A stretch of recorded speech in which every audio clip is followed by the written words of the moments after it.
for Uhuru, and I have the brother, a long time guest on Search for Uhuru, the brother Grandmaster Amin Raw, all the way from Mombasa, Kenya. And today's topic, this afternoon's topic is, reload how leaving the U.S. for Africa is now a matter of life and death or a matter of survival. Amin Raw, go ahead and take it away.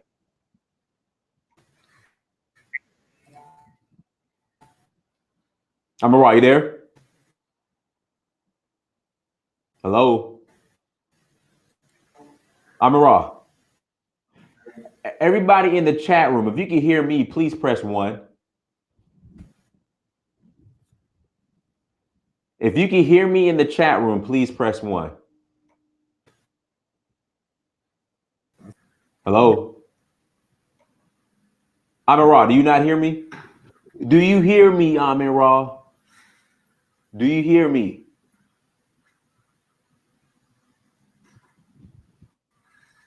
Am I tripping? If you can hear me, Amin Raw. I can hear you. You can't hear me? Yeah, I can hear you now. I'm cutting off all these other programs I have running at the same time. Okay, so did you hear the question? No, I didn't hear the question. Okay, now Amin Raw. Amin Raw, hold on. Now I'm in Nigeria, and I got my little portable Wi-Fi situation hotspot, and I'm doing just fine. And you talk so much about Kenya and how great it is, and your Wi-Fi is the worst Wi-Fi ever. This is my phone. Okay. This phone for 7 years, and it's 3G, okay. And it's a Nokia. And I don't. It's my honey. And I know I have to get another phone. 3G. It's 2019. I know. I gotta get another phone. Huh? Amara, you talking about some 3G. It's 2019, Amara. You still got a 3G phone? Yes, that's my, but it serves me well. Unless I'm on Dynasty's show, I never have a problem with it. So, okay. So it's only when I come on your show is when now, okay. No, I think when it's the topic, when we start getting hot topics, the YouTube guys there, he starts yanking on the Wi-Fi lines. Okay. So I'm gonna talk slowly.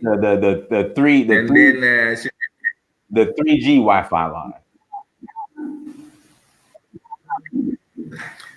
I was at the Nokia. I mean, the Safaricom shop. I saw the Nokia new one, 17,000 shillings, and I was almost to get it. And then I didn't. I'm right. So now when I get my money, I'm right. You need to get it. I cannot allow you to have a 3G phone in 2019. Next year 5G is gonna be rolled out pretty much all over Africa, and you still got a 3G phone. Yeah, I was trying to hold out.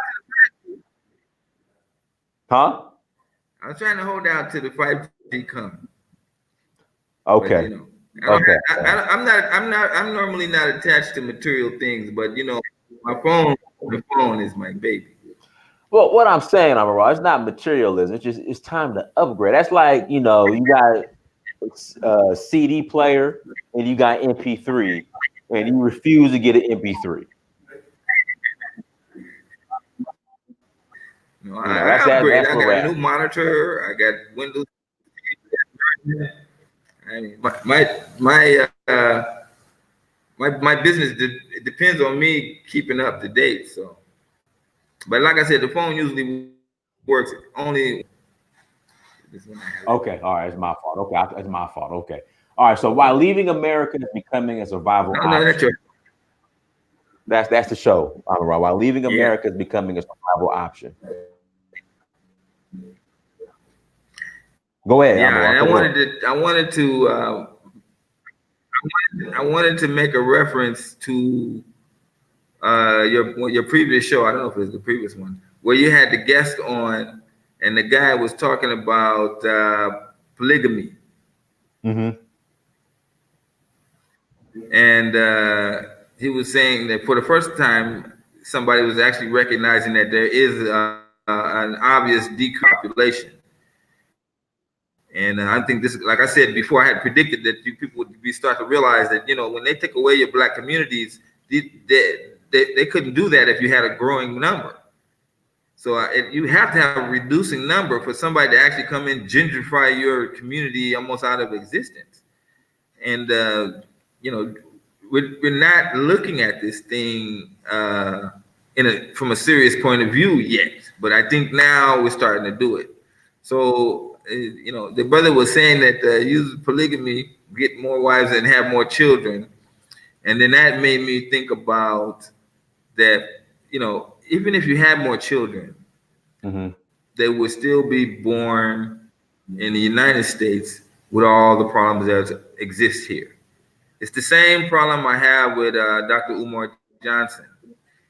He's got $750,000 raised, and then he opened up a school in the United States. School's not so open. He wants to produce. The school's not open. The school's not open. Yeah. Okay. Well, I'm saying he has bought the school.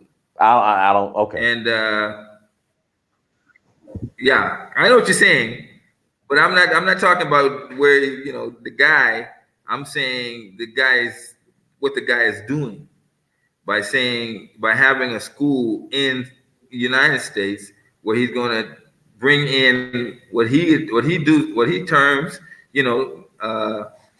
Negro asleep children, and turn them into black conscious individuals, super blacks. Mm-hmm. And the problem is that he want to create these.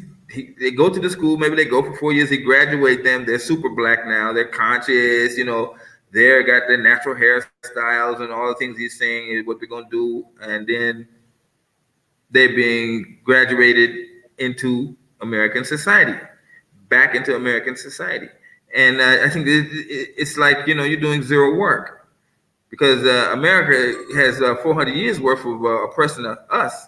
And you think you can take some kids and put them through a program, and then they're going to survive 400 years of keep up with 400 years of oppression and overcome it?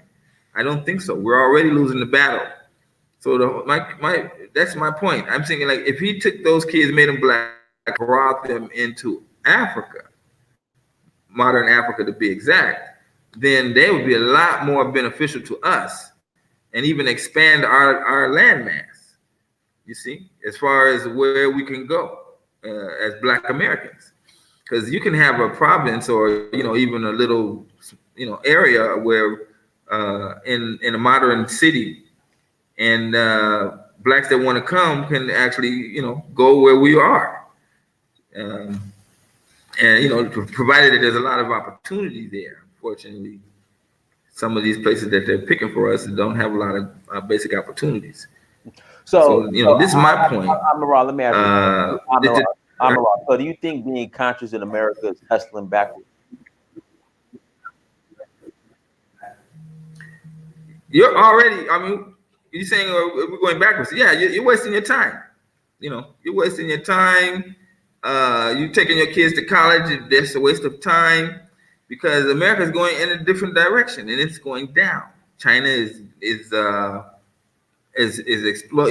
showing us that the United States is not going to make it. And then if you look out internationally, where China is doing business with 45 different countries all around the world, and doing great business with them, trying to improve their infrastructure, countries, even especially in Africa, realize they can compare now. They can compare what the IMF and the World Bank did to a lot of these African countries, putting them in debt. And they were so busy, they had to take money away from their educational systems just to pay off the interest on these crazy loans that the IMF and the World Bank had tied them into. And now with China, they're seeing it's something that's different. They're restructuring loans if countries have a problem, and they're giving them 40, 50 years to pay. So I don't. Why didn't the United States do that? Because the United States is against us as Africans, totally. And it doesn't take a rocket science to see it. But the problem, one of the main problems we have in the United States is that, you know, if you got less than a sixth grade reading and comprehension level, you ain't gonna become black conscious. Just like that. If you can't read beyond the sixth grade education, you can't get the materials, books and things that you need to read to make you understand. And your mind can't really process, doesn't your brain's muscle don't have enough strength to process what you need to process to realize that you've been duped and that you're being used. And and you're being eliminated at the same time. Because there's no way whites are going to allow us to run them. They stopped sending African slaves to America because we was outnumbering them in the South. You see, and they knew what was going to happen because they saw that they couldn't get, the white woman can't give but birth to but 2, 3, 4 children, and they send these black sisters that having given birth to 10, 15 kids, give birth in the morning and be back in the field working in the afternoon. So they knew what was happening. They stopped that African slave trade. Besides, they had enough blacks giving birth already in the United States. See, so there's no way they're going to let us, get the numbers, and then by miseducating us and poorly educating us economically, they have us. Mm-hmm. If we don't have access to wealth and money, then they have us. You see, at the end of the day. So this is what has happened in America. It's too late. This system's not going to change overnight. You're talking Las Vegas things now. You're talking about hoping that things change. It ain't going to change. Right. Just take a history and you can see it. And the brothers that are intelligent, the ones that got a higher education level than 6, they got decent jobs. So they stuck because they're just trying to survive. You know what I'm saying? Say that again, Rahh. I'm saying if you got less than a 6th grade education, it's hardly going to become conscious to any meaningful extent. But if you got an educated, like you went to college and everything, you can read and comprehend. You can take that information. You can understand where you're going. But unfortunately, you wake up and you realize, oh, I'm in corporate America, or I'm working at this big job, and they're depending on me. You see, so it becomes even harder for that person to move, and it becomes theoretically impossible for a lower educated black to move. So they got us on both ends. You got this one little small teeny group in the middle that they're halfway bright. They may be self-educated as far as so for some reason they like almost unique, and those are the ones that become conscious and then can change and see society for what it is, rebel, and then decide to make that trip to Africa. You see, so that's the problem with Africa today, modern Africa today. The upper class, not the upper class, but the most intelligent African Americans was supposed to go to Africa first. And by now, if they was there 15 years ago, by now you'd have all these little businesses where the second wave of hardworking blacks could now come in Africa. You see, and then they could be assured like jobs and move up through the levels like that. But the problem is that the elite blacks in this country didn't go when they were supposed to go, and now you have Africa booming, and we're being left behind, and we start crying. What the Africa gonna do for me? He gonna do shit for you. You know what I'm saying? He gonna do shit for you because what? You gotta get into the game, but it ain't that stopping you from coming into the country. You can get your visa at the airport. But what about this idea that, again, you mentioned the black elite, the boule. The boule act as if they carry themselves as if they have special position in America, and no matter what, they're going to be straight. That's why they're not looking outside of America. What are your thoughts on that? Well, the majority of blacks in what you call them bourgeoisie, the bourgeoisie blacks, the majority of them are faking rich. You see, you don't get 0.5% of the wealth in America You got like a lot of rich black people. No, those brothers and sisters is, they faking rich. And then you have people, okay, like the upper groups, they have good money, but they're tied to whites. You know what I'm saying? If they got, let's say they're doing a transport business, they got like 12, 14 trucks, but they belong to a conglomerate, and the conglomerate is, belong to white companies. The products that they ship in those trucks, they have to depend on white vendors. So they can't get up and talk about, black power. Shoot, they know that cut their money line. Same with athletes. Athletes have a hidden contract that they make all that money, but if they get too black, they can be traded. They cut and blackball. Yeah, a cut. Yes. So this is what I'm saying, that all this has been in place for some time, and meanwhile, time is moving. The international community is really against the United States. China is making great inroads into almost all areas, including military. Something that America used to be really proud of to say, look back on.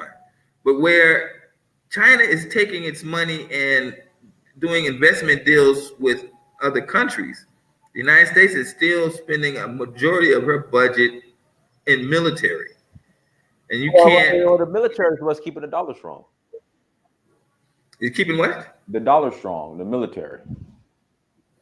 No, it's not the military. It's the threat of militarization. Let me explain to you something. Let me try to hip these people to something that's going on that they may not realize. Real quick, before you go in, we have 207 people watching.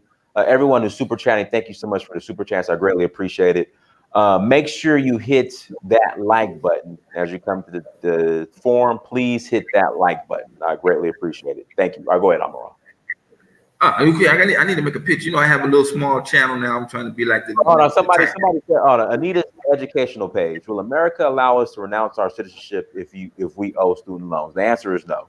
In fact, if you owe anything, taxes, student loans, you can't renounce your citizenship. And then on top of that, there's a fee on top of that to renounce your citizenship. So Amara, what are your thoughts on them making it harder to renounce your citizenship? No, but I've been on your channel for 2 years now. I'm answering this call real quick. Hold on 1 second. Hey, Wardy, you're live, Wardy. You're live, and you're on speaker. You're live. Wardy. Okay, I think she accidentally dialed me. All right, go ahead. Go ahead, Amara. No, I've been on your show for 2 years now. And I predicted this. I was telling you this too. Things are only going to get worse, and they're going to make it very much more harder for you to leave the United States. And so, the only reason why you would really want to denounce one of the main reasons why white people denounce their citizenship is because they don't want to pay taxes. Right. And the IRS is not really enforcing this issue of taxes. And then there are also always ways to get around it, which they can't really stop you. It depends on if you're going to make an income. Like, let's say now I have a business in Kenya, and I'm an American, and it makes over a certain amount of money, then they'll say that I owe them taxes if I go back. Mm-hmm. You see, so there are a lot of those issues, but I don't think that they're going to really hold water as more of us coming to the country. So I wouldn't even think about denouncing my citizenship when you don't have a serious business going on in Africa. And if you have a serious business that's making good money, you can always take care of that issue. So, they cancel themselves out. But if you're just there and you haven't even come yet and you're trying to imagine what it's going to be like, there's too many variables. You need to just make the trip, I'm sure you heard many a time. But I'm just saying that this thing is only going to get worse. If you don't have a passport, go ahead and finish up. Then I got a question. Go ahead and finish. I got a question after that. Go ahead. I'm just going to say that if you don't have a passport, you can't leave the United States. You know what I'm saying? So you can't go to Canada. You can't go to Mexico now. Slowly but surely, all the avenues of escape are going to be taken away from us. You know what I mean? And America is good for that. You know, especially when you look at the justice system, they're really good at figuring out ways to trap us. You know, so I don't know if people have heard about killing zone. And the killing zone is in California. They had a killing zone, so that means if you shoot in the air or shoot in a direction where people are around, even if you don't shoot them, because they're in an area where they could, like what they have deemed a killing zone, they can charge you for attempted murder for each and every person which is inside that killing zone. And we've had several people given multiple life sentences on this whole tip of a theory, the killing zone theory.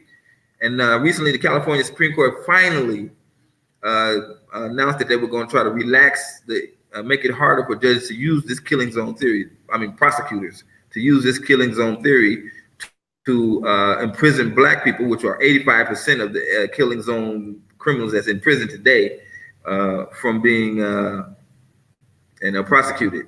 So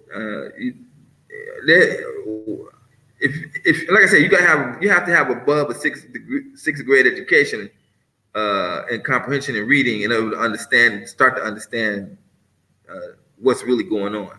Otherwise, you're just trapped in the big five: TV, games, food, drugs, and bad friends.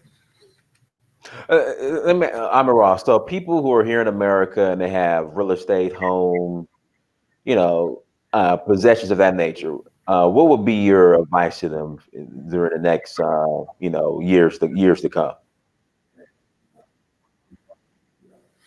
My advice is that you need to rethink. The problem with America, another problem with America, is that we're doing things ass backwards. We're doing things ass backwards, and it's, because you're in America, you may not even realize it. But let's break it down. What is supposed to be your priority for living in the first place? Our whole existence is to be based on the one thing the United States has eliminated from us, and that is family. You work so that you can create family,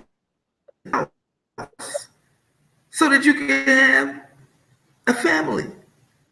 I mean, I know some people, their brains are starting to short circuit because, you thought it was material things or you thought it was a really nice car.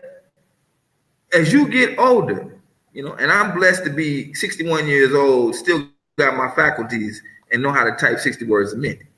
You see, so I got a good memory, so I can still take you back to Happy Days and The Rifleman and Sea Hunt and all those good TV shows that's no longer on TV. You're going to have to look at this. Like Dinas, I think you said even on that show, you were 37 years old, and you were saying, well, they were telling you get a woman, and I'm saying to you the same. This thing from the outside going backwards. You should start from the basics. So when you come to Africa, that's why I'm going to get a business. Oh, you partner. You have to find that woman that's a life partner for you. And now, with many guys are like, I can get a girlfriend. No, it's not a girlfriend. It's not a wife. It is a life partner. She must have certain qualities. I know you said you were looking for that. And I'm saying once you get that, everything else is going to take care of itself. You're going to make her happy. You're going to want money so you can make her happy. It'll drive you to do that. She's going to give you the remnants of yourself. She's going to give you children, and you're going to have to take care of them children. You're going to go out and find money then. You know what I mean? You ain't going to let your children just be like hungry daddy, So that is the driving force in Africa. And this is not the driving force in the United States. And therefore, we black people in America, we got a goddamn garage full of material things, but have the tragic family life that you don't even want to talk about. And I wouldn't want you to talk about either. I know because I was part of it. So this is the key. If we're doing things family. I'm gonna go to Africa. Want to start family because if you go there and you make money, what good is the money? What you gonna do with it? You see, you're just gonna go around, run around with weird women and go around there and then hang out at the bars and go see the sights. What's that? Oh, get that. If you have it, you can't know what I'm talking about because, okay, I have it now. I knock on wood, and I'm not trying to brag, but I'm saying I have a partner. The partner and I are, I guess we're good like 80% there. But the key is communication. You hear them talk about it all the time. And what I have in my life and hang-ups and things like that. And I started this relationship to say at 2:00 in the morning or 1:00 before we go to sleep, we're gonna discuss and talk about things. I'm gonna say things that I don't. It's hard for me to say, and then she's gonna come back and say things, and she's gonna know me. So these discussions go up to sometimes 1-2 o'clock in the morning, and we're just sitting there in bed, and we, you shouldn't have did that, or you should, the things like this. We're keeping it quiet, because the kids are sleeping in the next room, and then we go back and forth like that. But when we wake up in the morning, my God, I look at this woman and I'm like, Mom, this is great. She's looking at me like, I know you so well, and it becomes that bond, slow process, but that is what it's all about. Now you put all of that inside a country that don't have racism, that ain't trying to destroy your family, they ain't got the courts in your business, in your family business, and it's straight. Say that we're so busy how to be, powernomics and all that. We forgetting the point of having money in the first place is so that you can reproduce yourself, like Francis Cress Wilson said. Oh, not Francis Cress Wilson, but Dr. Barbara Sizemore. You must be able to reproduce yourself and take care of that which you reproduce. But if the child support fools is coming into your life and telling you got to pay, but she got a choice. She got to decide on what school they go to. I want my kids to go to this school, but she is thinking she in charge now, so she put them in a school I don't like, and the court don't give a shit. What I like, you got to pay. Now, what kind of life? Who in the United States, where they just get into your life and do things like that? You know what I'm saying? Where, divorce courts and all that. In Africa, you don't have divorce. You get what I'm saying? You work it out. You got all these other avenues, family structures there. You know what I'm saying? But you can't exercise them in the United States. And these people was on your show talking about let's do it the African way inside the United States. How? It's the reason is because you in the United States. The reason why you got problems is because the United States has turned you into an American. The same way they did the Irish. The Irish tell you when they came, it was Irish, but when they got in America, they was told they was white. And when they made white, that made you black. And then they defined what being black was. And you got that's the end of it. So you crying because America is mistreating us for 400 years. But at the end of the day, what do you expect? What do you expect? You're not an American. And every Negro and everybody that is in the United States, every black person in the United States, I consider them, and I know I hate this word, I'm a Negro, because it helps me define you. If you're in the United States, you're a Negro. Then Diana was the prince back in the United States, Negro. Until you leave, that's when you are no longer a Negro, you're an African.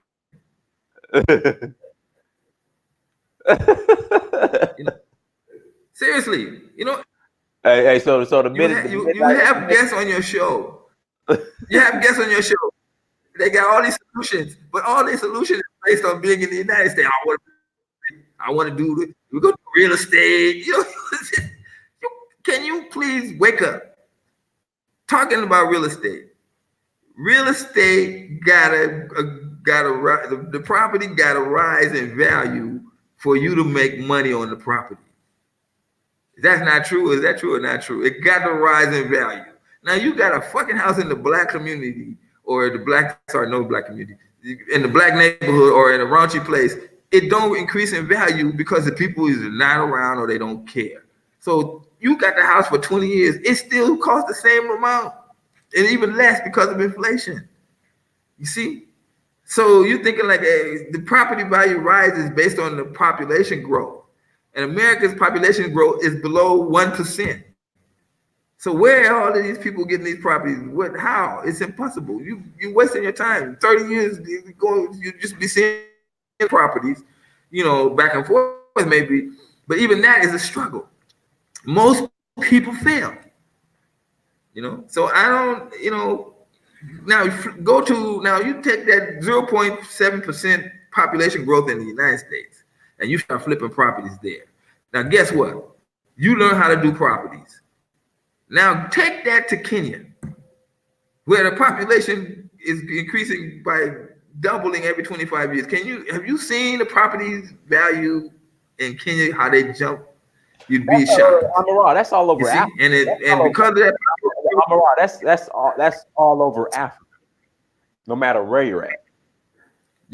Yeah, I would say, but to see how that's going to attack me, I don't want to make them sure they don't be telling me, "Well, you're never been to so and so." But I'm hearing Kenya speak on Kenya directly because I have lived here for 20 years and I have seen the growth. I've seen the properties and seen how I was driving this place 4 years ago. It was an empty field, and I come back again and it's a full estate.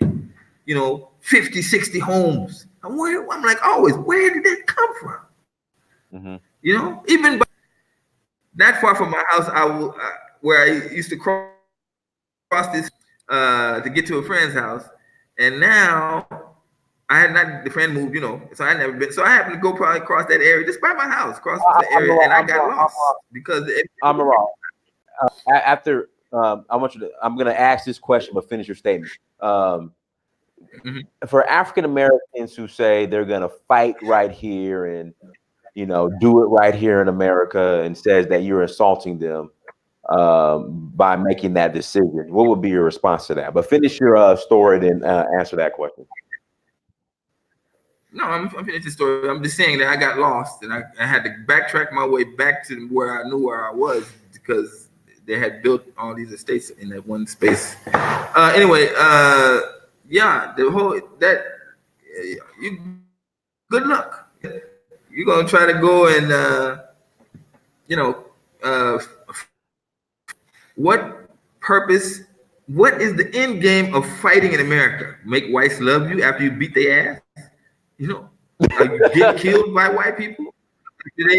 What's your end game? What you think gonna happen at it's no fairy tale ending at that. And then the sad part is that you're involving your children. I'm gonna stay and fight. Kids, get under the table. What the hell? Can you think? Why are you even there when you can just America say it's a free country and they try to break their neck to keep that thing like they free.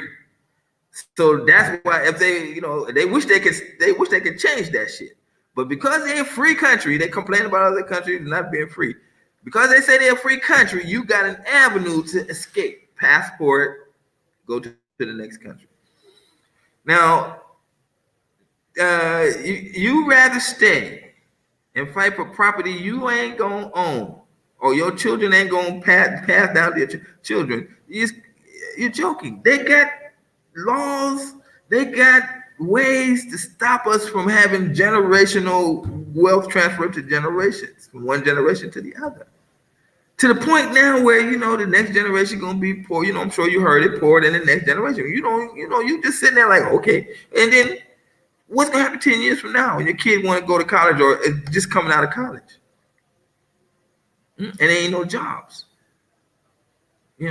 Except the ones you're doing. If you're using these to work, you know what I'm saying? And you got a college education, you should see the handwriting on the wall. You should see the handwriting on the wall. Look at this. Even Obama had student loans he barely was able to pay off. The president of the United States took him 2 terms to build student debt. You know what I'm saying? He got to pay you. What you think? You're thinking lotto. This is just, and I know where that comes from. It just comes from these people with sixth grade less education who can't really understand the history of the United States to think that they might have a chance. Somewhere, somehow, I made it this far. You see, but then you just need to go back. If you even there, you need to go back and look at your parents, look at the type of work your parents did. Then, if you can, look back at your grandparents. What type of work did they do? You know, where were they? Well, how did they come up? What type of position did they have? And you're supposed to be better off than them. You see? Now, so if parents had land and, you know, like my mom had a house when she died, and we got the house. But shit, they didn't have no house. We didn't get no house. My sisters didn't get no house after when they sold that house. You know, so it was just, you know, brought down. It just all went away. All what we were supposed to have a home that we could call our own, gone. You know, not overnight, but you know, it took time. But eventually, we all separated because we were not taught to stick together as a family. Mm-hmm. So this is the, you know, we don't, and then the government, they don't make family a priority. You know, where in some countries, like in Libya, they was paying newly have children. You see, because the basis of everything is family. And I know I look like a stranger, but you know, you got guys out here, these homosexuals. I shouldn't say homosexuals, or whatever you call them. These guys that's liking guys. You know, what I mean, that's it. You're done. When you're 60, you just with that, you know, you just with that guy. No family, no kids, nobody, nothing to pass on. You see, so we are doing everything backwards, Dinus. You're talking things, and then on top of that, you're talking about doing these other things, uh, still staying in the United States. Why do real estate in the United States? If you can do real estate, go to an African country and do real estate. Why fool around with the American stock market?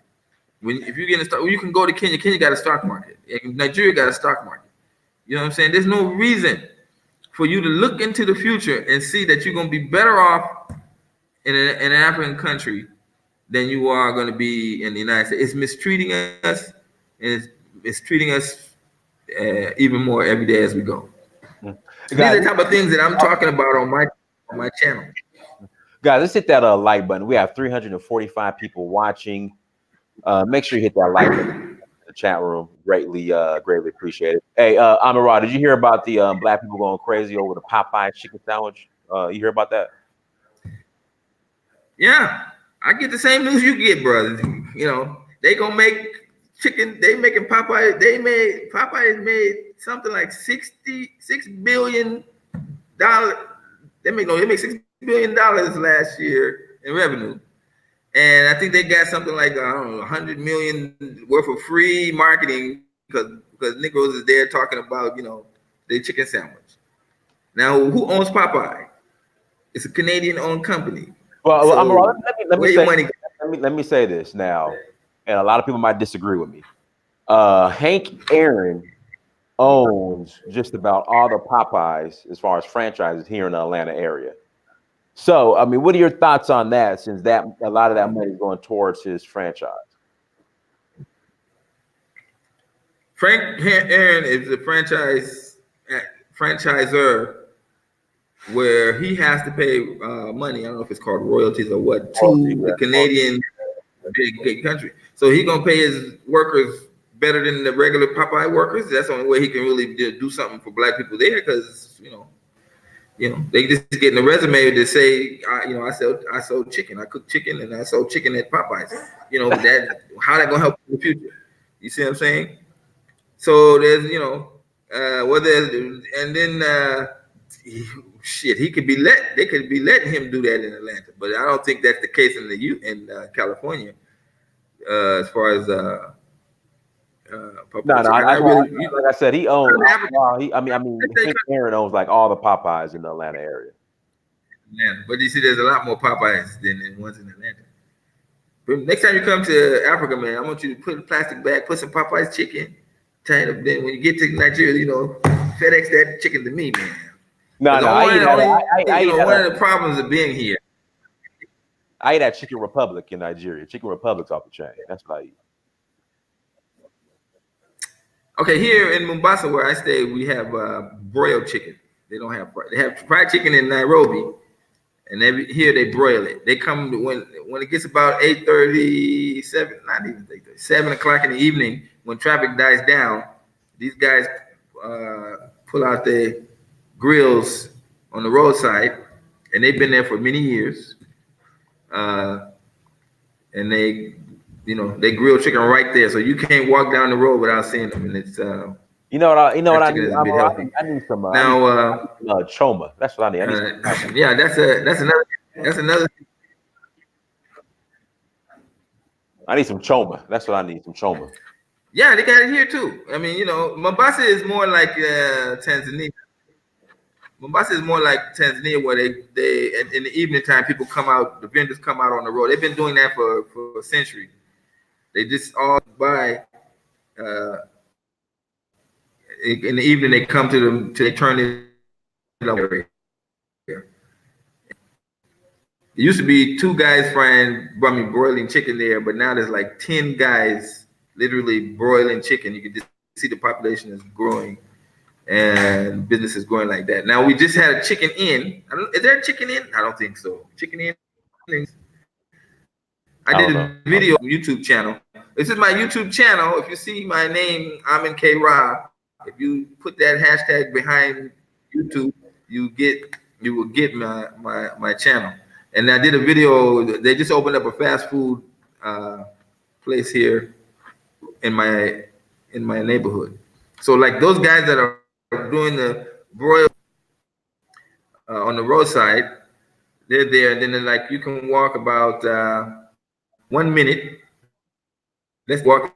You see joints everywhere. So that's another thing. Fast food kills the market base for Kenyans, because people only have one stomach, and they can only eat 1 meal a day, or eat 1 meal at a time. So they're going to choose fast food, or they're going to choose the regular traditional food. So these fast food joints, that's how they really hurt the local economy, because people now tend to, instead of buying local food, they go to this fast food restaurant. And it's pretty busy already, and another problem as far as being modernizing an African city. Looks really nice and everything, but the locals there are just trying now to compete with fast food in Africa. So I don't think that it's a big deal, because there's just too many locals. Local food is. Share with everybody your story. No, I was saying, share with everybody your story. How long, the people who are new, how long you've been in Kenya and where you come from, all that good stuff.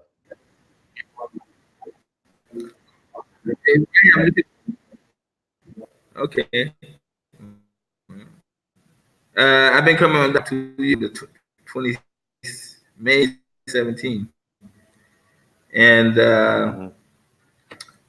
you really helped me a lot as far as being able to come out and talk, and then it made me realize I had a lot of information that people saw that was valuable to people.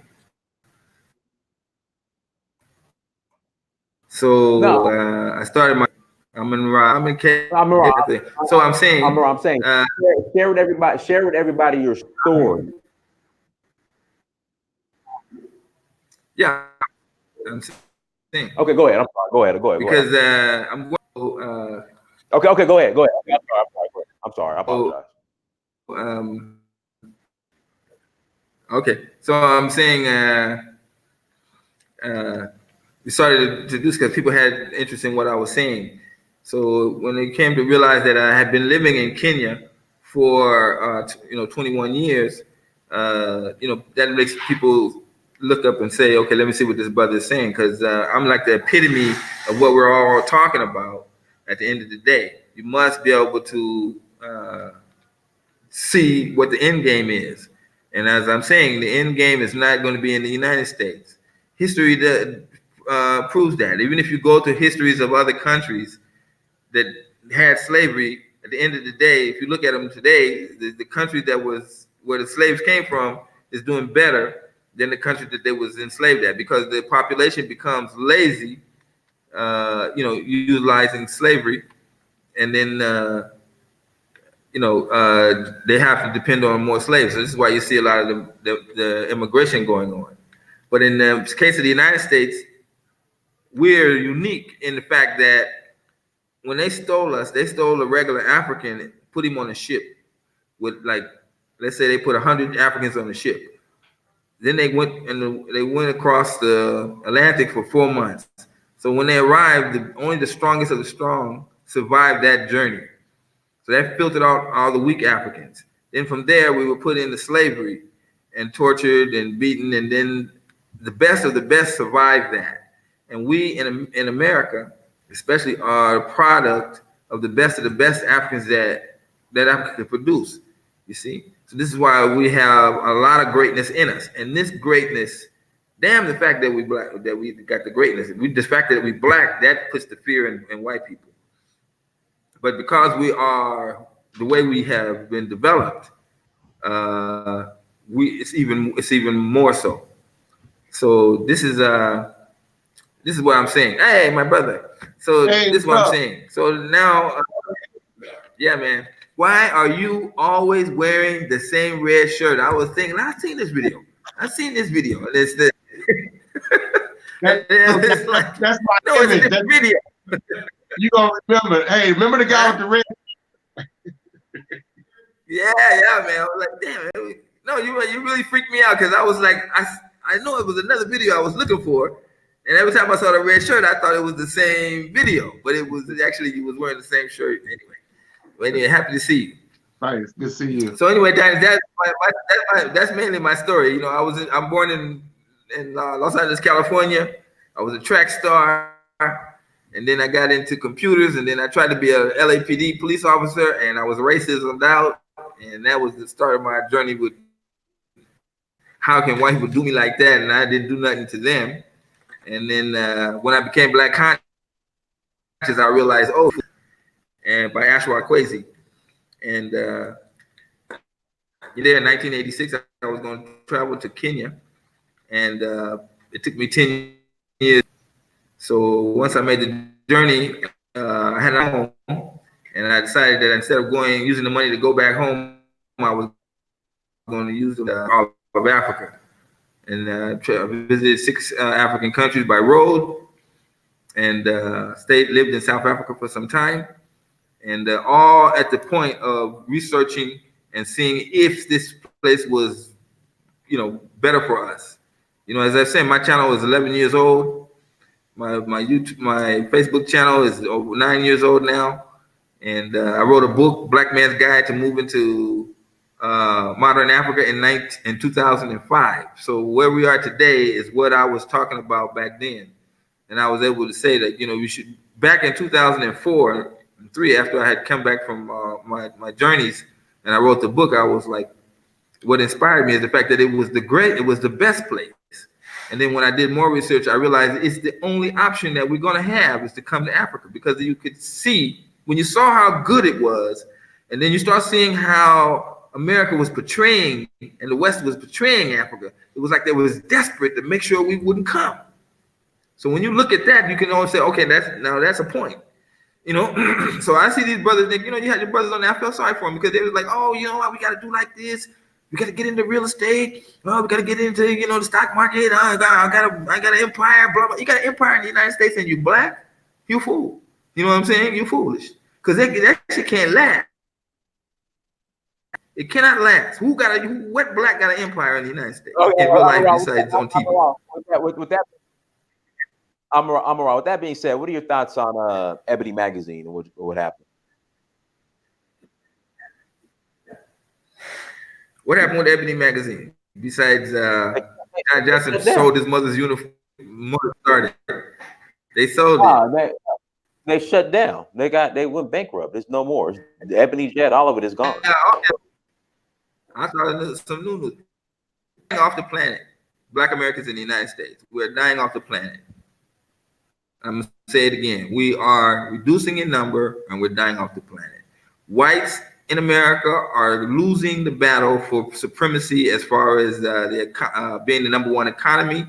America is dying because whites shipped all the jobs overseas, and now it has weakened the country. And Trump is saying, let's make America great again. And it's impossible unless you bring the manufacturing jobs back over to America. And he tried to do this, and he tried to pull these jobs from the Chinese somehow, and it's not working, and it's not going to work. And if it doesn't work, then what are we talking about? I mean, you go to a city and it's being run based on credit. This is what happened with California. They survived all the 2000 era based on credit.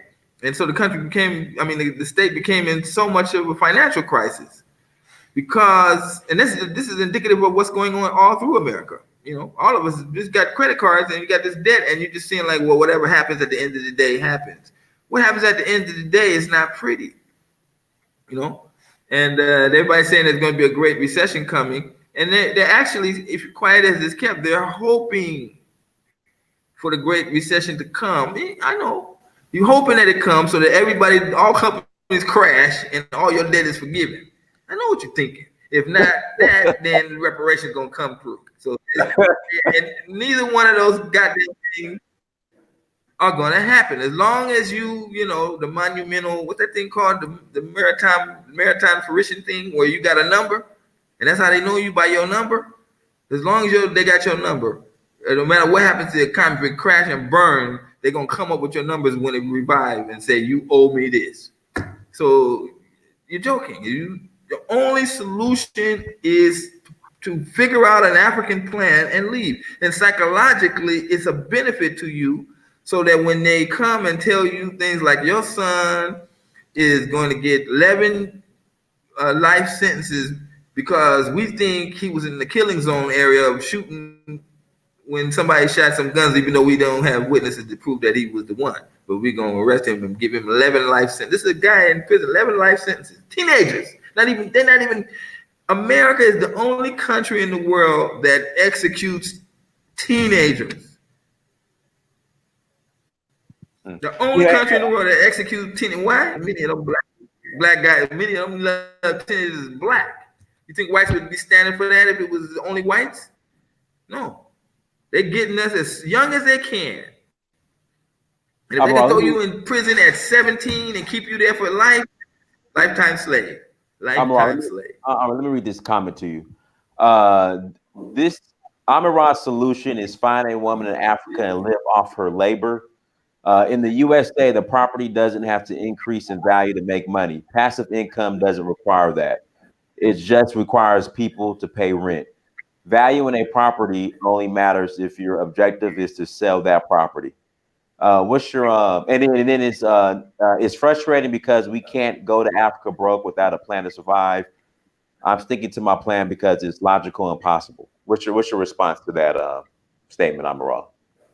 Okay, this thing about the passive income, you got to be careful. Okay, we talk about the multiple streams of income, blah blah. I have multiple streams of income, and you ain't gonna have no. It ain't nothing like what you think. Okay, because these people thinking like, okay, because I see these people on TV now telling you can get passive income, you can get multiple streams of income, you don't have to work. You're gonna have to work more when you get your own business than you did when you was employed. And if you're talking about multiple streams of income, I'm telling you, you've got to feed those beasts. You've got to feed every one of them, or they're gonna flatten down. They're gonna stop giving you money. You know. I got a stream of income. I have to sit down every day with the paper. Okay, what am I doing for this one? Because if I don't do something for them, they're gonna stop giving me money. So this idea of you get streams of income and you get passive income, if you don't take care of the house that you in charge of, if you rent in your house, you still got to paint it. You still got to pay money into that property. And if you don't add that into the value of the property, then it's not gonna feed you. So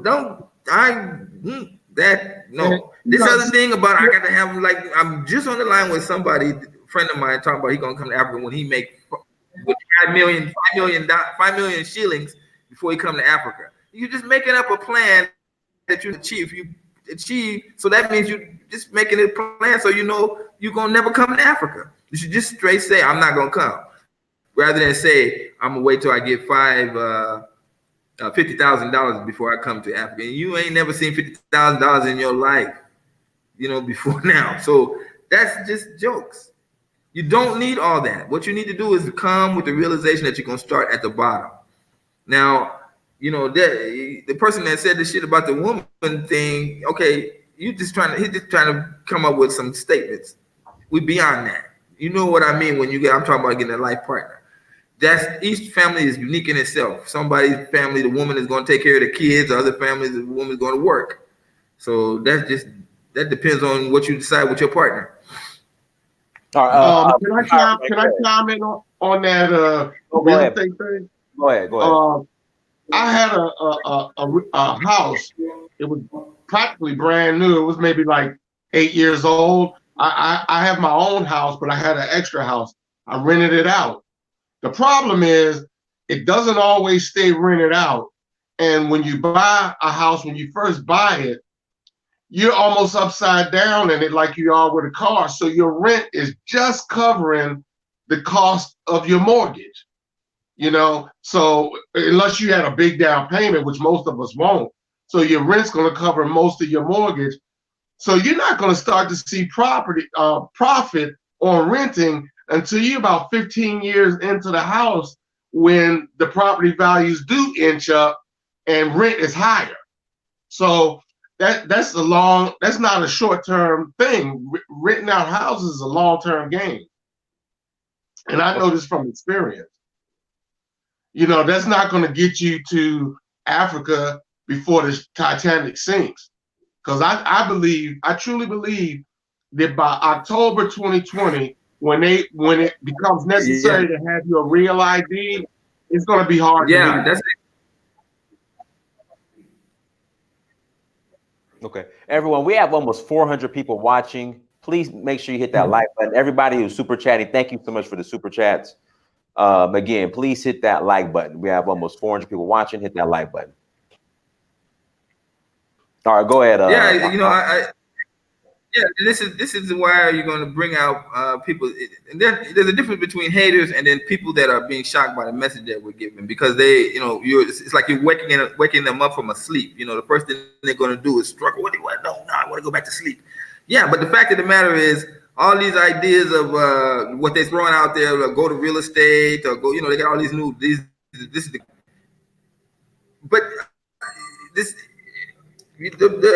issue is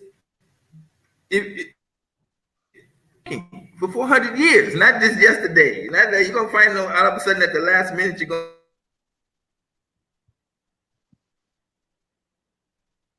I'm Rahh. All right, here we go. Here's y'all, please forgive Rah's 3G network. Please forgive it. I want you to put some more minutes on your phone. No, it's telling me I need to add money. So yeah, that's okay. Put some more minutes on your phone.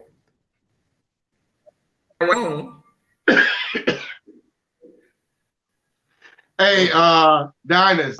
Yeah. Did you bring me back my box of Republic chicken? I did not. So we showed it eat a couple boxes over. I was over there. I apologize. We showed it eat some. So I gotta go. I gotta go to get it. You gotta go. Okay, let me charge this thing.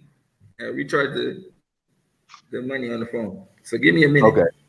Okay. Yeah. Everyone, thank you so much for joining us. What we're discussing today is why leaving America is becoming a survival option. We got the brother Grandmaster Rahh, who's in Mombasa, and brother Mr. Pryor that's on right now as well. Mr. Pryor, anything you want to add? Yeah, I think everything is accelerating so fast that within the last 2 or 3 months, it's becoming more evident that the only option is to leave, and to leave before they close everything, because with that real ID, you won't even be able to get on the plane to go from Baltimore to Atlanta if you don't have it. Let me so basically on your driver's license to have a real ID, there's like a star on it. Because well number one, if you have a passport period, or a passport card, you're fine. And on your driver's license, there's like a little star that denotes that you have a real ID. So I mean, I'm straight, but you are correct. There are going to be some people who just they don't get their driver's license renewed, don't have passports, and they're going to be SOL. Yeah, and that's also going to be another reason for them to scoop us up, because let's say if you drive and you don't have it, ain't no warning ticket. They're going to scoop you up and lock you up. They got all, people think it's conspiracy theory. Why do you think all these empty Walmarts? That is the history of the United States. Catch us off guard, shock us with put out there. Exactly. They got all these empty Walmarts. People see these coffins on these trucks. They got a whole bunch of coffins. They got about 2 years ago, the military bought, I think it was like 30,000 guillotines. Now, what are we doing with guillotines? Why we got guillotines? Well, I wouldn't say like.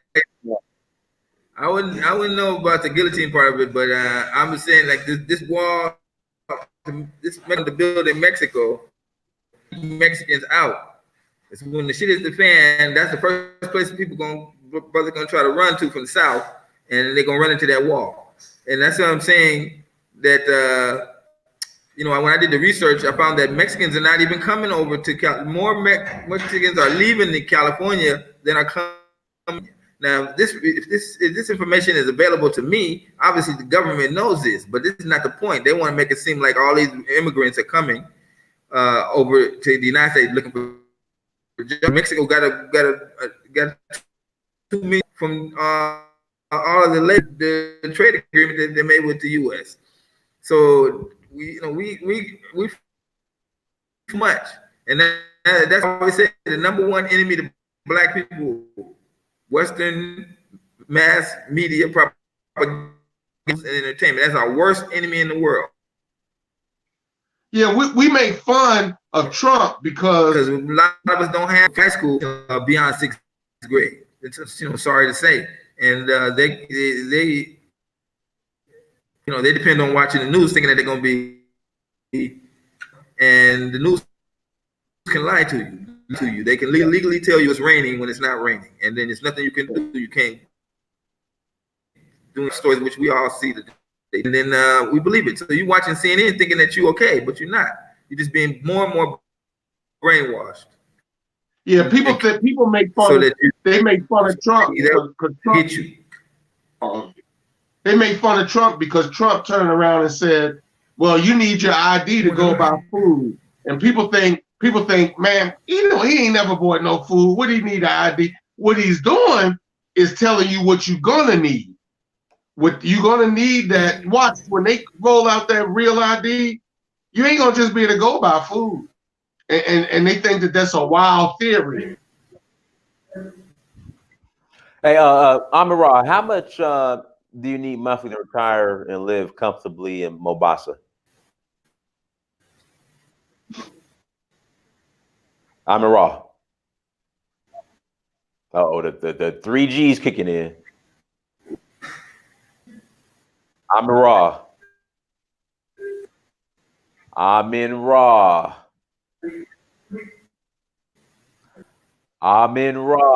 Golly. Okay, is that 3G? I'm trying to tell them the three. It's 2019. You got a 3G phone. If you don't, they have affordable 4G phones in Kenya. You can get a 4G phone for like, $80, $90. It's worth the investment. You can't be on that 3G network in 2019. I mean, come on. Dinus, you might have to send the one over there, FedEx. I mean, come on now. Okay, that was probably 2G. That was probably 2. Now, but talk more about the you were speaking on the ID for food. Yeah, Trump has come on 3 or 4 times and mentioned, you need your ID because you need your ID to buy food. And people think first of all, they think Trump is stupid. Second of all, they don't realize that what he's doing is he is telling you what it's going to be like in a few. You know, if he gets reelected, which he probably will, when this kicks in, you're going to probably need your real ID to go get food. You know, because it's not going to be just for a driver's license. It's going to be to get on a plane, to get on. You're not going to be able to get on any public transportation without your real ID. Okay, and you're probably going to need it to buy stuff. Mm-hmm. Somebody said I need to send Amara Obama phone. We need to get him in there so he can have one of them Care Bars phones. Yeah. Get him a Care Bars phone. But Susan, post your site in the let's see if she's done it already. Shout out to Crypto Black. Thank you for the super chat. Use your USD here to build in Africa. Okay. I mean, the only trick is the hardest part for us to move over there is going to be we have US dollars, but our US dollars is connected to what we do here. When we go over there, we're going to be disconnected from our earning potential in the United States. That's the main problem with what Crypto Black is saying. It's only going to apply to a certain class of Black people. Mm-hmm. Hold on one second. Guys, make sure you hit that like button as you come to the chat room.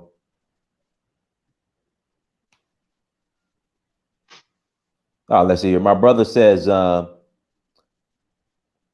speaking from experience and I factor in maintenance. My investment properties are paid for and give me $10,800 per each year.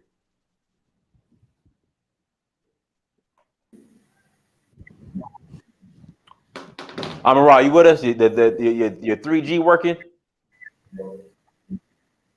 Amara. I'm in Rahh.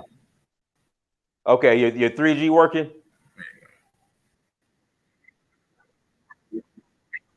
Yeah, I just refreshed everything.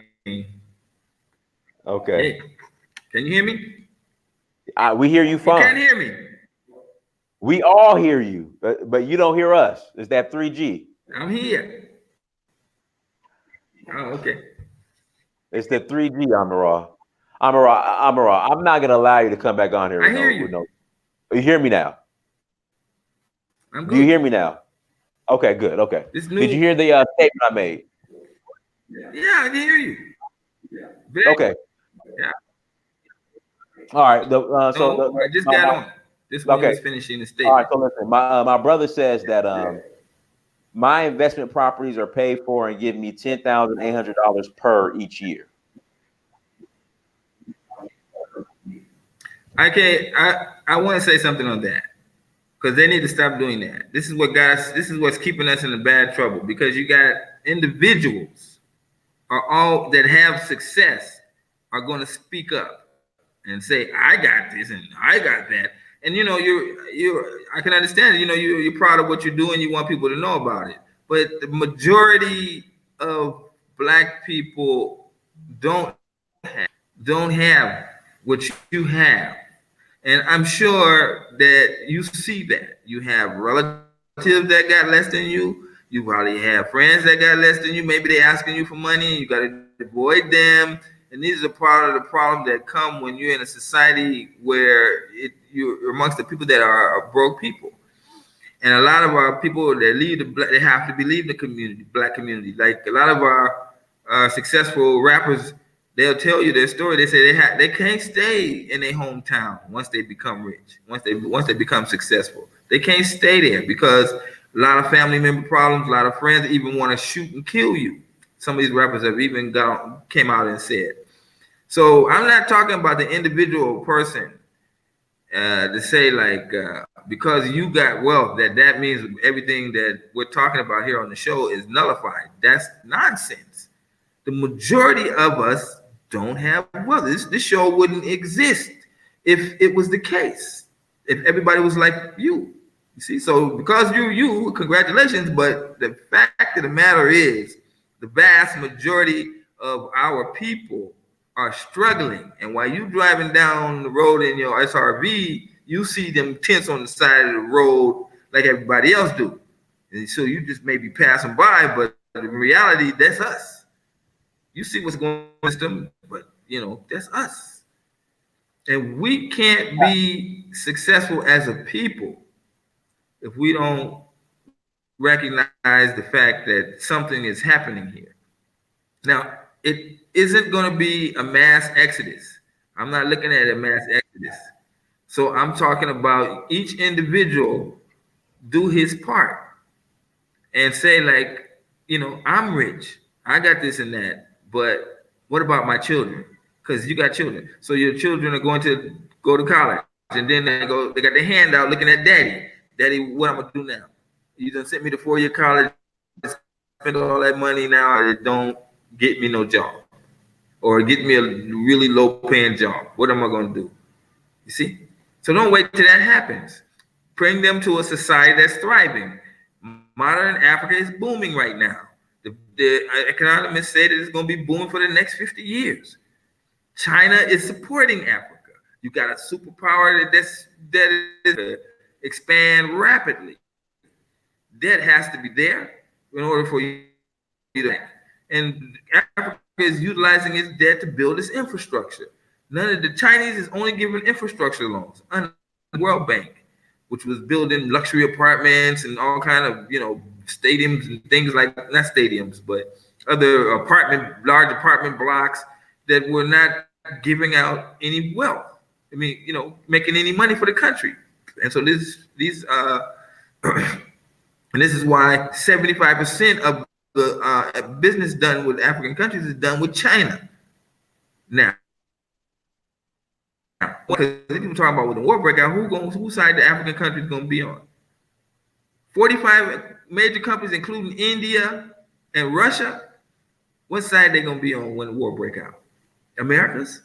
America ain't got no say. When they went to Iraq, they was having to find willing partners, and they was getting like Kazakhstan and Afghanistan.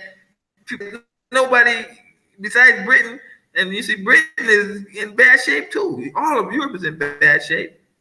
All 2017, Italy was in recession the whole year. 2017. They don't want to talk about that. And Greece is worse than Italy. You see. So real quick, I don't buy into talking about America as if it's the same country it was maybe 40 years ago. It's not. It's going down. And all the indicators are saying that. All the economists are saying the same thing. Recession is looming. It's going to happen. You see, the newspapers can boldly put in the Washington Post, I think. The next generation is going to be worse off than the previous generation. Like the president candidate Wong is saying, animation and AI is going to take away a lot of the jobs. That black people have. Trucks are going to be driving themselves. Cars will be driving. Factories are going to be stocking themselves. That's what's happening in Amazon. So, we need to take a serious look. But I can understand it if you're at the 6th grade level of education, you just want to go outside and play. So it's up to brothers that got some intelligence in their mind. And America is doing its best to keep them kind of happy. But if we start fooling around with the black middle class and intelligent people, and they're gonna say, and that's what's happening right now. They're starting to say, hey, like, why not Africa? And middle class don't care of anything except let they keep their position. They want to work and be paid nicely and have people under them. And they're gonna find that there's gonna be a big case in Africa when they go there with their degrees. And they're gonna be surprised at the modern cities when they get there. Shout out to Susan's Tribe. Susan came on with us. Oh, you guys listening to me? Yeah, Susan came. That's what I'm saying. So Susan came. Hold on. Leaving America is becoming the only option. You know what I'm saying? Because people are looking.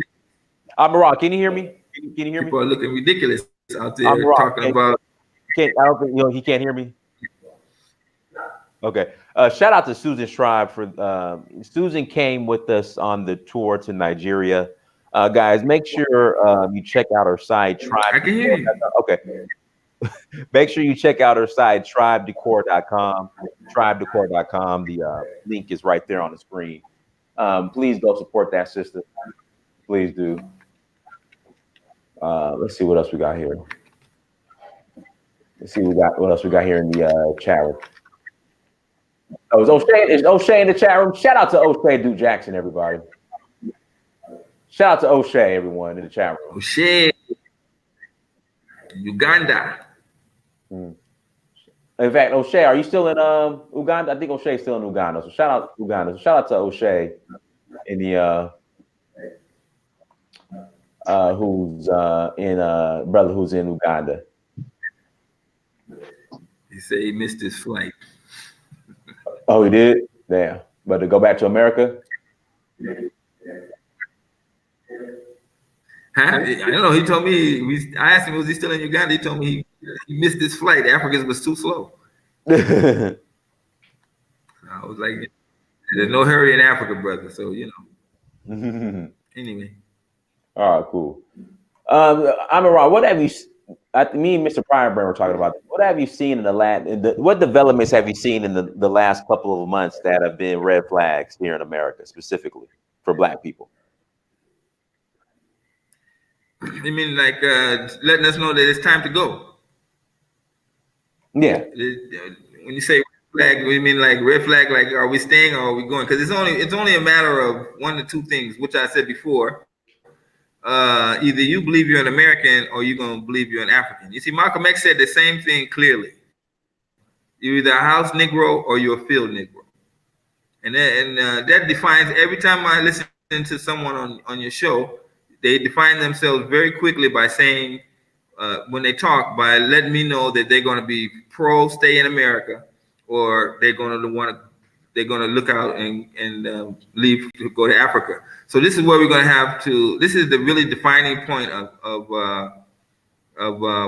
what's going on in Black America. Either you're a Negro or you're an African. Okay. I'm around. Somebody in the chat room said, "Shout out to GB Talkers for the super chat. You can be Black and African and still live in the USA." What's your thoughts on that comment? No, nonsense. It's impossible. You're just trying to fool yourself into believing that that's the case. But you're educating your children in America. They're going to be reading American books. They're going to be watching America on TV. They're going to speak with American slang. You can't be African, and you can't know what it's like to be African. Because you're Black, that don't make you African. You see? Got a lot of Black people that's I'm saying. They're Negroes. They house Negroes. They love the house. They can't imagine. They still believe that the white man is the smartest person on the planet. When in fact, he is the dumbest. You following him, and you following him into destruction. You understand what I'm saying? Because at the end of the day, he gonna solve all his means with violence. You see, and this is why the Chinese, this is why the Africans, they know how they're dealing with him. They don't go at the violence. They don't deal with him talking about let's go throw missiles at each other. No, the African defeated the white man and got colonization out of their countries, got their countries back. Yes, they did. And for you people that want to say no, the white man still control, that's lies. They got their land. They got their land back because they did it in a non-violent way. They said we're gonna still be friends with you, even though you can't run our country. Now, if you go to an African country and you start looking at the government, and you see like there's no tolerance for whites controlling almost anything in the country. But when you talk to them, in the circles and open internationally, they'd be friendly with whites. Oh yes, the Qatar president was in Kenya. For the first time, the French president came to Kenya. Let's do business. The Prime Minister of England came like 2 weeks after that. Let's do business. And the African can tell him it's too late. It's there. They gave us the biggest project, high-speed railway. So we're doing business with the Chinese. And so now what they're gonna do? You know what I'm saying? Britain is doomed. I mean, when they Brexit, they're gonna be dead. You know what I'm saying? So because they can't do. They talking about they want to do trade on by themselves. You know, they want because if they try to do trade with China, they can't do it. They have to go through the European Union. So they want to break away from the Europeans so they can do independent trade with who? You see? And the African countries, they know the history of the British. So when they say we're no longer with the Europeans, now can you let us do business? You're an island. You're a small island. You know what I'm saying? You how? What you gonna offer us? Oh, we can give you expertise. The Chinese already gave us expertise. Oh, we can give you equipment. The Chinese already given us equipment. We can give you advice. Chinese already giving us advice and loans and money. And that's the one thing that the British can't give because the countries, the whole European Union is like that. As Africa rises, Europe's got to die. And that includes the only France. thing You know, Europeans can do is give Africa president came on and said if we didn't have the money that we was getting out of Africa, France would be a third world country. And that's the only thing Europeans can do is give Africa their heart back. Yeah, so you know that this idea of thinking like you can be in America and be African, no, your whole end game is in your land.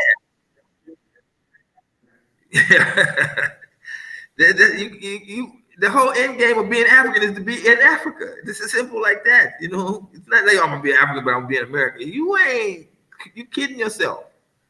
You know, you need to be getting an African plan, first of all, because people that say that never been to Africa. Because if they had been to Africa, they wouldn't even be talking about I can still be in America. No. See, you gotta get an African plan, and then you gotta understand how economics works. Economics is not something that's just tied to Africa. It's tied to any country you go to. You've got to be able to be smart and be able to survive in an African country. And then, you know, like that. So that's why I say, don't come here with wait for you to get a lot of money and come to Africa and then you're going to blow all that money and they're going to take all that money from you. You're going to spend all that money on a bad business deal. Come with little money, start small, very small. You know, you can get a room in Kenya. I'm just saying this. I hope those people don't get mad. You can get a room, unlike in Ghana where you got to pay, in most cases, you got to pay 6 months in advance rent. And in Kenya, you can just pay 1-2 months rent and move in.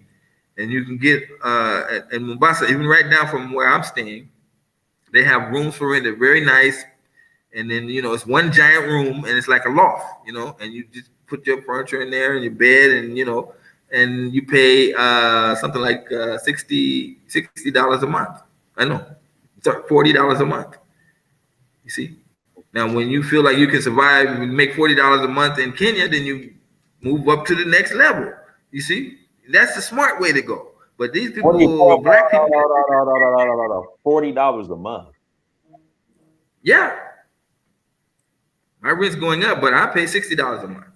I think 60, yeah, 60, 61, maybe 65. I don't know. Let's round about there. Okay. So I got a 1-bedroom house with a big front yard. My kids play all in there, and house trash in a little corner somewhere. I told her, don't do that. Because she's a corner. And then the chickens from the neighbors,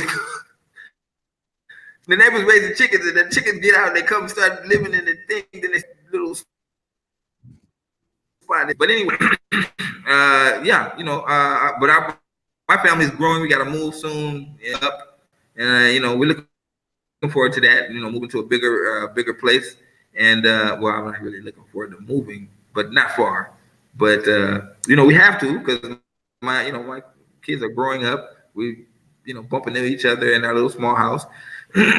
But I'm saying that is the way that is the way I did it. And believe me, when I was even in the U.S., I bought a 4-bedroom house, and I had to sell it.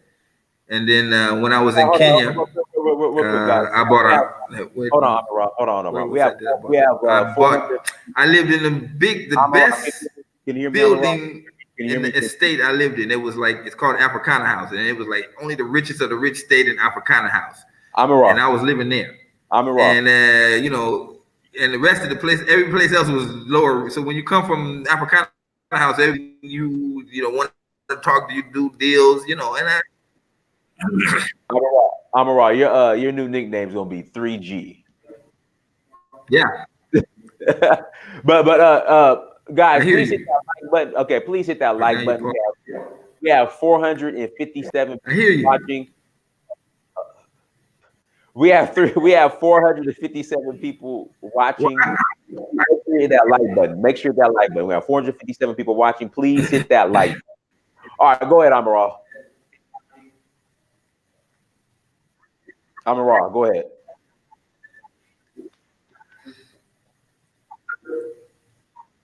Amaral, go ahead.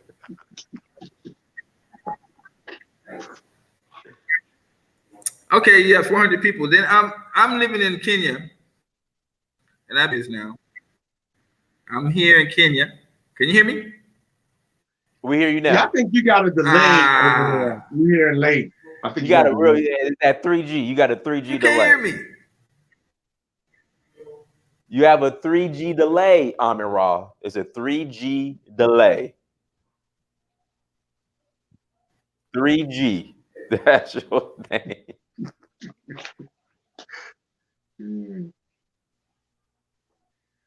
But you know what?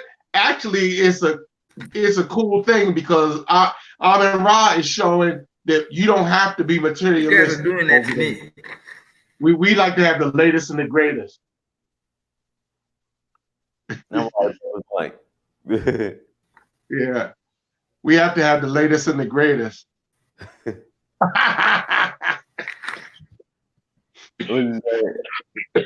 oh, and he dropped off.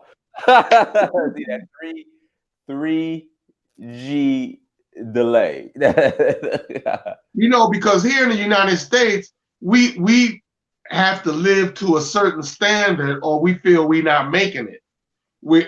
And we kind of have to also, because if you live too low, then you're living around an element of people that you don't want to live around. But I think over there is probably different.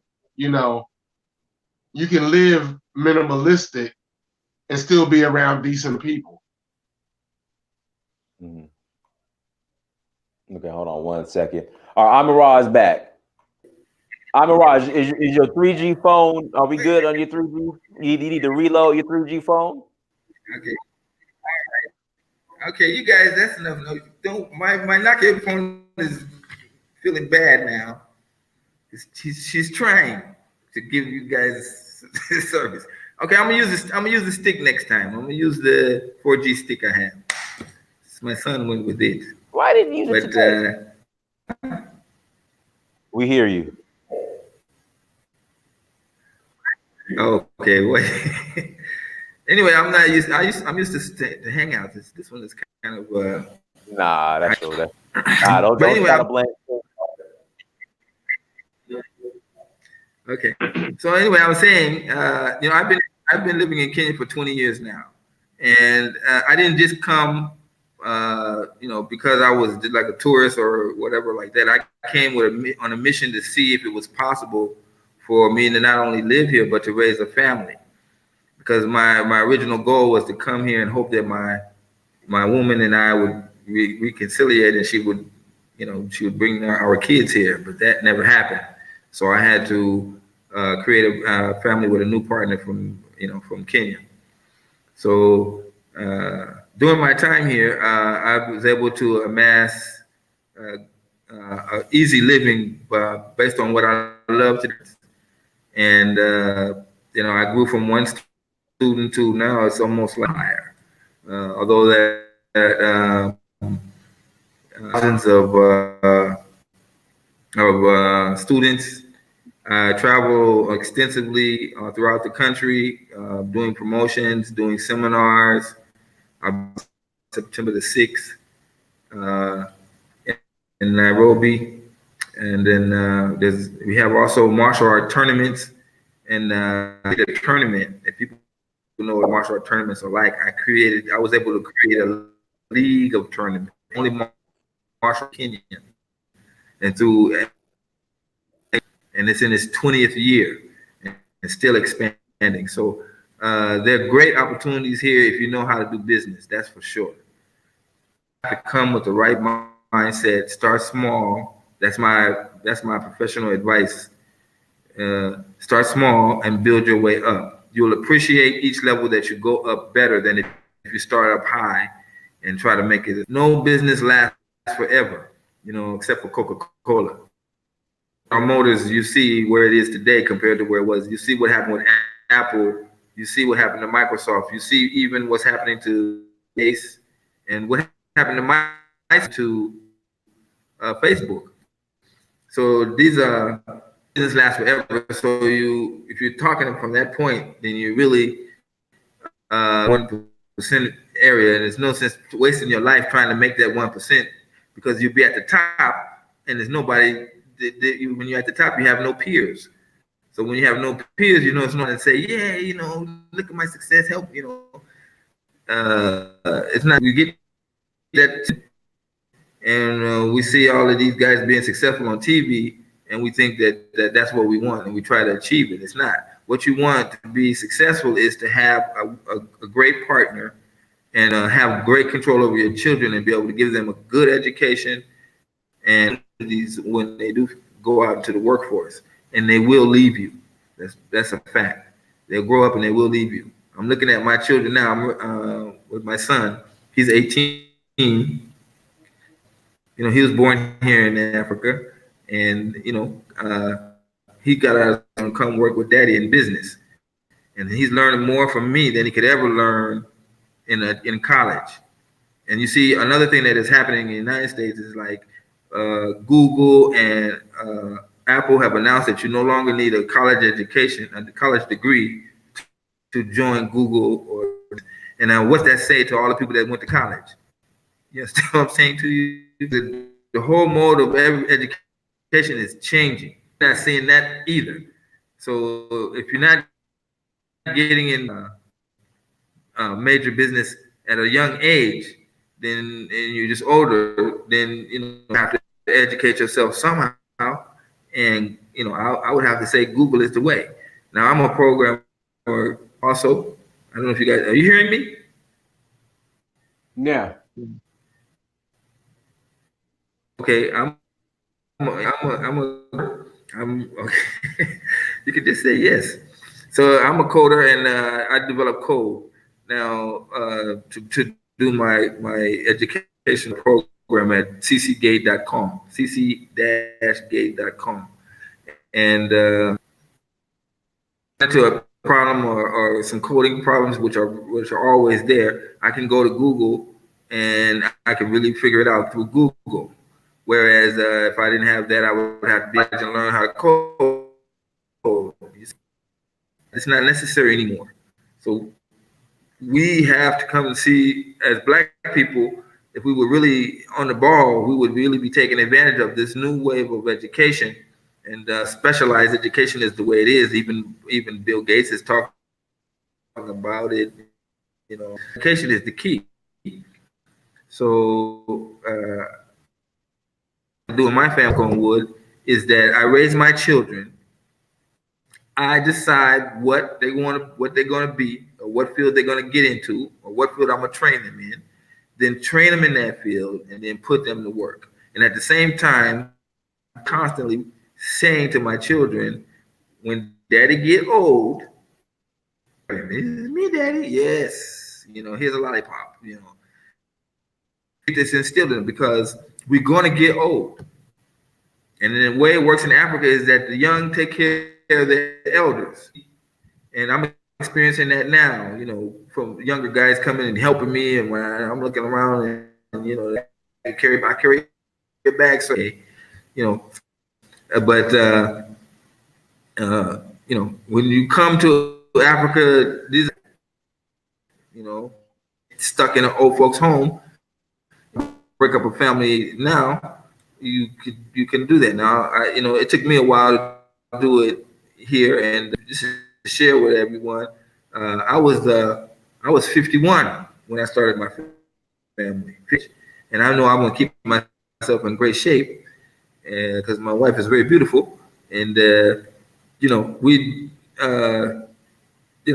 it's never too. You're never too old. You know what I'm saying? It's just a matter of what type of shape you see yourself in. Thank God I had martial art training all this time, so I keep I can keep fit. But you should not think like it's too late if you in your 30s or something like that. You got lots of time that you can do this and find a willing partner in Africa is than finding them in the United States. And then another thing that if you find a great, the guy was on your show was talking about finding a good black conscious woman. You can find a good black conscious woman, but 9 times out of 10, her family members, her co-workers, or even some of her friends are not going to be for that black conscious stuff. So she's also being pressured. This is another one too that I'm hearing.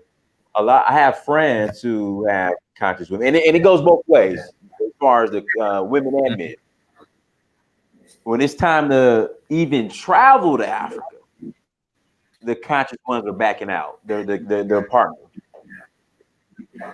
Yeah, that's what happened with me. I had met a partner in the United States. I was in a polygamous relationship for 5 years, by the way, and then we separated when the second woman got pregnant. But I had a woman that I was with from the beginning, and we agreed. Just met me when I became black conscious. They used to call me by my slave name, and then I had just changed to the slave name. And whenever she said the slave name, I would pinch her on the leg, and then she would get it. And then we had children, and we named all our children after African names because we was gonna go to Kenya. But it came the time when it was looking like it was gonna happen. Oh, she kidnapped my kid from me. It was just terrible, and I'm like, I couldn't believe it. So I ended up 9 months later after, we just went completely separate. I just and came to Kenya, and I thought I was going to say, well, let me just find out if I'm going to reconcile with her and her come to Kenya. And I really came to find out, really known, but didn't really want to believe that she was never. Even though she was with me every day, watching me read books, seeing my library grow, watching me, going to the Black Freedom Friday military gear, going out in the streets, protesting and stuff like that. She just stood there thinking like it's a phase that I was going to somehow go get past. But that and then her all single. And here she was in a strong family, and her they attacked my other in the relationship, and then they eventually war. The family dissolved back together. Now, the good news is that my daughter and my son, both my daughters and son, I had 3 children, and I'm happy to say that I've talked to them, because and them are coming to Kenya next year, and it'll be after 20 years, because they were the love of my life. But if you have a woman, like you said, it could be a man or a woman, ruined the relationship. All those 20 years was because they were too young to understand. Mm-hmm. But today, when I explain to them, they can. I'm wrong with that. I don't understand why you. I'm wrong. Can you hear me? I'm wrong. My thing is, my question is, if someone's on the fence in regards to relocating full-time to Africa, but they have kids here in America that they probably won't be able to bring with them, what advice would you give to that person?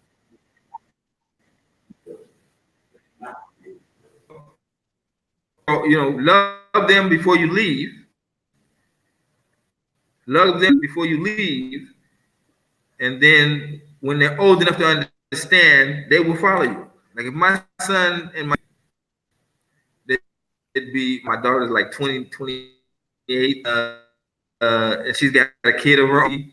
So it's never too late, Establish. Okay, I don't say you have to, but in my case, I wanted a family. The whole thing with me, I wanted to fight until I got that family. So if you the type of person that you're not too far consumed by America's ideas, you also want a family too, because you will also get older, and you will also become lonely. So need help to move around and do. You know what I'm saying? So it's just the wonderful part of life. Now I see African children. You can walk outside and tell an African child, go to the store for me and buy me this. Any child that's in your general area, and they will just automatically. You see? So now when my kids are old enough, I can send them to the store or send them to do errands for me while I'm sitting there, and they're happy to do it. This is the African spirit. You know what I mean? And I'm like, man, at first I was like feeling guilty, because you come from the U.S. Oh, even my house girl, I can't order her around. That's like slavery. No, she got a job to do. You see, I can see that now. But this whole point is that you get into the African mindset and you get into the African spirit. You see how Africa works, how the whole community works, how people got responsibilities, and centuries old. So children who act a certain way come to appreciate that as you get older. You see, because we used to have that here in the States when I was a kid. The next door neighbor would say, "Hey, Dave, can you run to the store and get me a bag, some sugar or some flour?" And we would do it. And she might give us a nickel or something like that. So that's what I'm saying. We lost all that in the United States. Right now, you can't even trust somebody's kids to the store or whatever. Like, how your neighbors come with you, telling you, "Why you take my kid? Who do you think you are?" They'll just simply tell the kid never talk to that person again. So you'll see the kid, "Hi, little Johnny." It's a sad case, but this is what America needs in order to keep us, divide us, and to keep us not talking, communicate with each other, hatred and this, and they've done a damn good job. And when you come to Africa, I think that's as you see every time when you're there, the people are just friendly. But it's not that the people are friendly. It's just that America has us unfriendly. You see? So when we go somewhere else and see friendship and it's kind of, brotherly love, we're not used to it.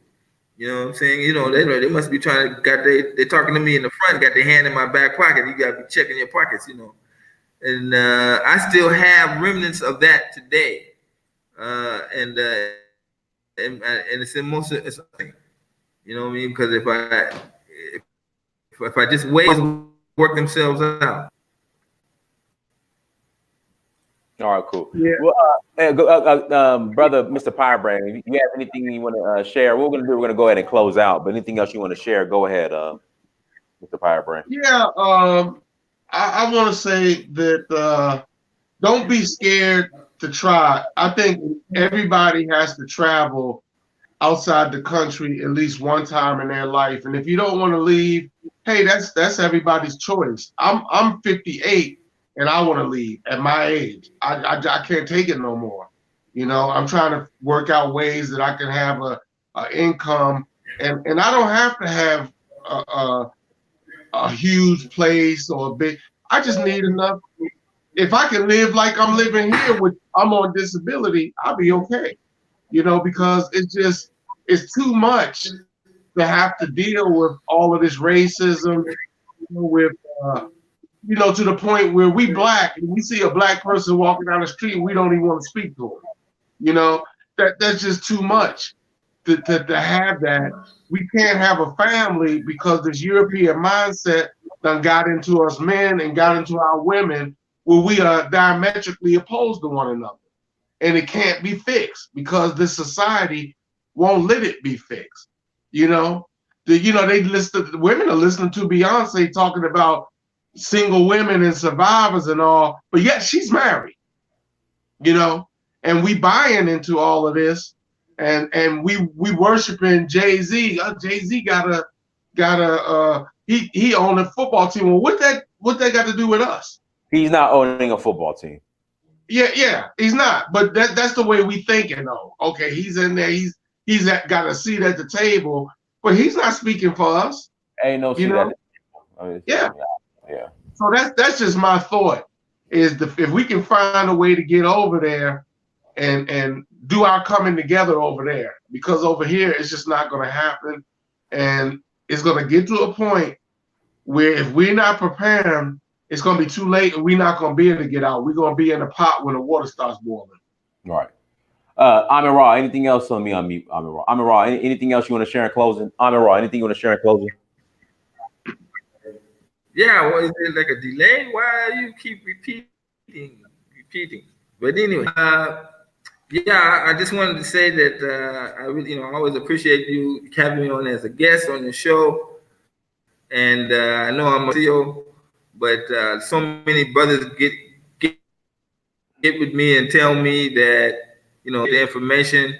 And by the way, if there's a brother here that just came a few months ago, and he was on disability also, and he got a beautiful apartment in his, and got a girl. He already calling her his wife.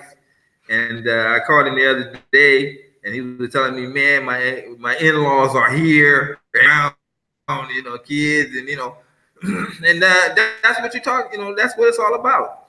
You know what I'm saying? You get hooked up with a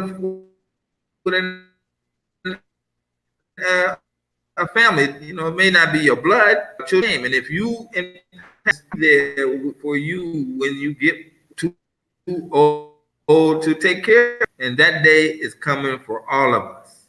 That there's going to be a time when we no longer can just be and do the things that we were doing before. We can't fend for ourselves. We can't go out and get jobs. We can't go out and do business. It's like we're basically at the twilight.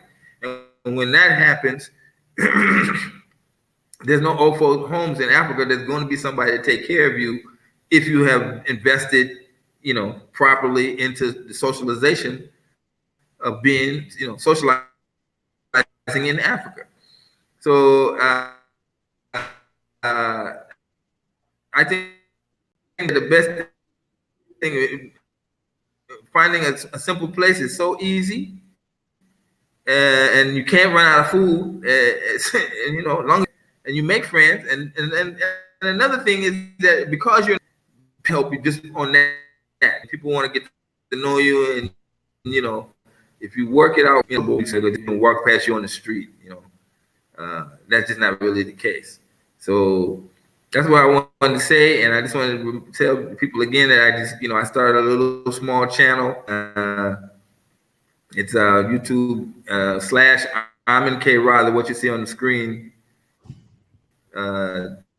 Just put that behind .com, and you'll see my channel. And we're going over the same things that Dynas, so graciously allows me to.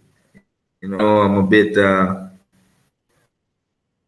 on the controversial side. Many people want to stay asleep. Don't wake me up. How can they say so? Eventually, it's going to be the case. Leaving America is becoming, the only option as far as surviving as a people, as a family of your own. Yeah, thank you, Dynas, for having me on. I really appreciate it, man. No problem. And everyone, thank you so much for joining. Make sure you go to Search for Uhuru on Instagram, Snapchat, Twitter, and Facebook. Like, share, and subscribe. Until next time, family, Dynasty Myth, Search for Uhuru. Peace.